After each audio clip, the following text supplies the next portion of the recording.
Alors pour continuer, on va vérifier l'adéquation du pont par rapport à l'environnement. Donc on va vérifier l'environnement au sol, l'environnement aérien. On va vérifier également s'il n'y a personne sur les chemins de roulement. On doit vérifier le pont en général s'il n'y a personne sur le pont. Ensuite, on va pouvoir allumer le sectionneur, donc fermer le circuit et vérifier les boutons du pont s'ils reviennent bien en position neutre. L'arrêt d'urgence, etc.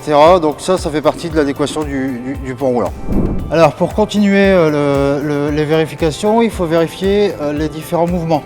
On va démarrer le pont roulant et là on va d'abord vérifier c'est la montée, la direction droite et la translation puisqu'ils sont déjà en fin de course. Donc on vérifie la montée, c'est bon, la direction c'est bon et la marche avant c'est bon. Maintenant on va devoir vérifier c'est la direction à gauche, la translation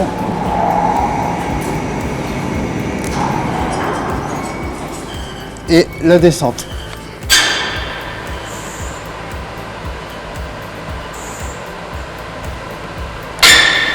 Donc tout ça, ça se vérifie sur toute la course.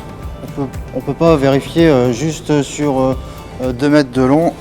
Après avoir fait toutes ces vérifications ici au niveau du sol, si jamais vous faites la commande en cabine, il va falloir faire toutes les mêmes vérifications en cabine. Alors avant de monter en cabine, on est obligé de faire des gestes de commandement pour se mettre d'accord entre le pontier et le signaleur. Donc il y a différents gestes de commandement à savoir, à connaître, afin de pouvoir se comprendre. Maintenant, on peut monter en cabine. Alors maintenant on se trouve à l'accès cabine, donc la cabine avec le portillon, donc bien vérifier l'aspect de la cabine. Le portillon, on va vérifier aussi si ça ferme bien. On va vérifier le contact de porte cabine. On doit vérifier aussi l'extincteur qui se trouve ici, donc l'extincteur si jamais il y a le feu, on ne sait jamais, et le moyen d'évacuation. Il faut un moyen d'évacuation. Si jamais le pont s'arrête un peu n'importe où, il faut savoir évacuer la cabine en toute sécurité.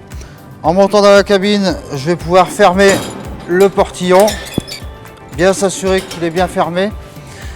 On va s'assurer également ensuite des commandes, donc on va pouvoir vérifier les commandes en fonction du pont.